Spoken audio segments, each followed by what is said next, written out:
all the methods are based in non-formal education, meaning learning by doing in a specific group.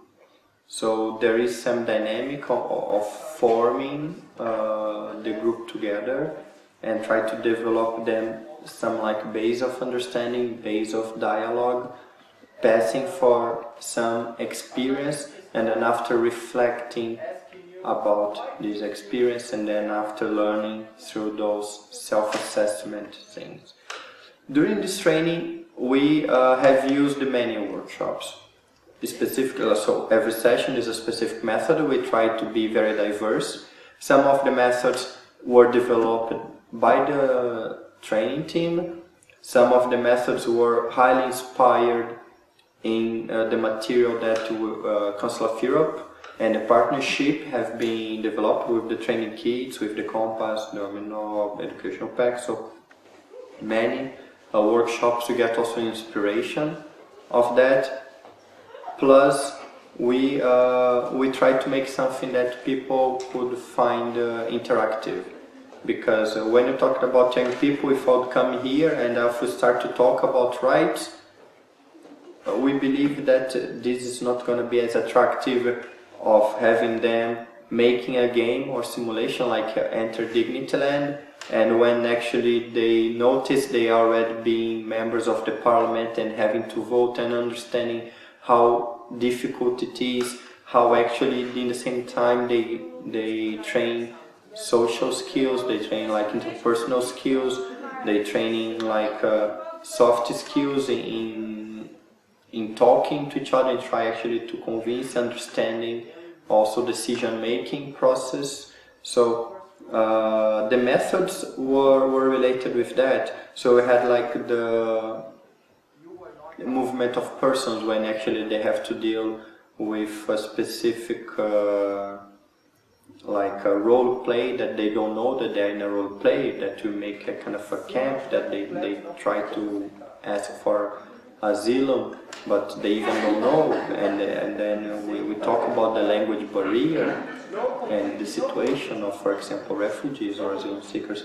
We have simulations of Oxford debates, we have simulation of parliaments, when actually they have to take positions and vote about those social policies. Those methods, more than games, they are like a kickstart for our multipliers, not only participate themselves and talk about those rights themselves, but as a good practice or something that after they can take home and use that. Like also the things that you're putting online, these different educational materials that you're putting online. The idea is after that they come back to their communities with those methods, plus with those books that they can always change and adapt to their own group, and then try out. Then using those to start talking, to start being aware. So that's actually, I believe that it worked, and I believe that it worked again because we see that every day. We see that the people that talking, when we talk about non-formal education, it's much more about giving knowledge. We're talking about motivation, we talk about attitude, you're talking about them practicing while actually they were doing the workshop. They do not understand, but that they start like debates, they have to put arguments on the table, they have to try to find agreements. Some other simulations, they actually have the feeling how bad it might feel if some of those rights are violated, even if they never actually experience this violation themselves, or if they are not even aware that they have been violated. So taking them out of this comfortable zone in friendly, safe environment is it shows very good results for us. So that's how I believe that those methods works.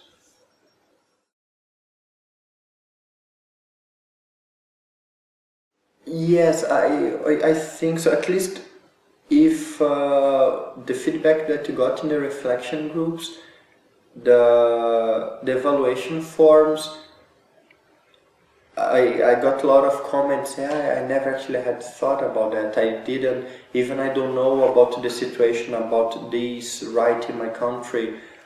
I even didn't know that have actually so common problems and these different situations, and this kind of natural feedback that they were doing make me realize that actually they were thinking about it. And I guess the fact that we were quite organized, quite structured, with information, with handouts, so even if they didn't know some terms, they always had like this handout support, that all this informal part that after and then you could talking. And I got this feedback that yes, I'm thinking about this topic, although I was not connected straight with social right, I didn't know what's the European Social Charter.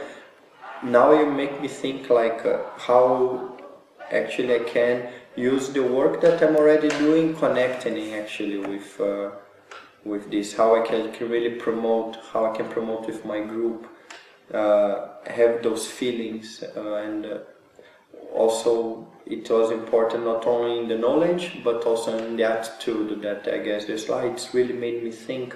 And I didn't know about like how much important those things, those topics influence our daily life, how the institutions influence our daily life. So it was good.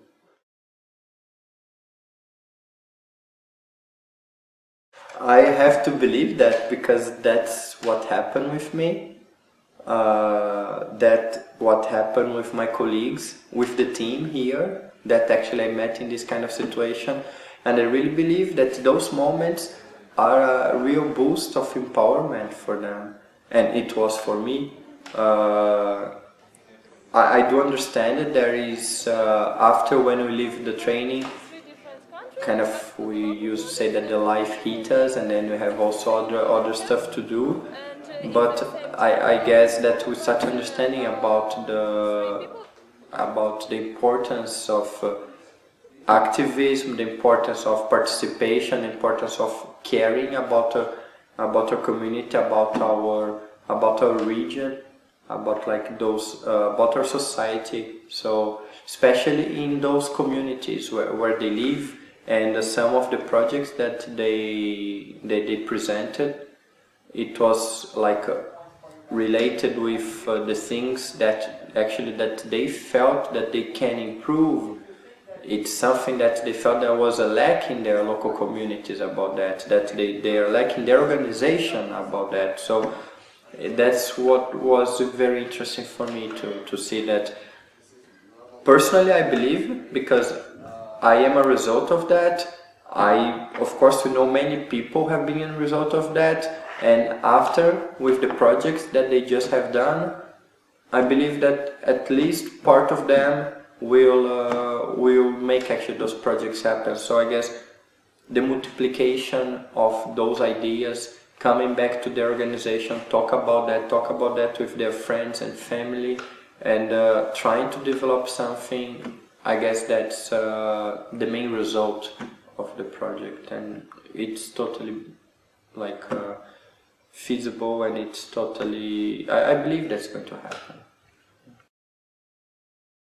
I really hope for everybody who is watching the video, feel free to contact us and give also your opinion about the topic, about maybe your personal experience, about maybe different ways that you see for us to deal with social rights, to talk, to increase awareness, to show different good examples, because in our project we always put that in consideration. So we always do like to know different good examples of our countries. We always do like to know what else we can do, how we can improve our project. So for those who are watching, for our participants, for our future participants, bring ideas, because we really try actually to implement and put that into consideration and make it. So I hope that this video can help on that.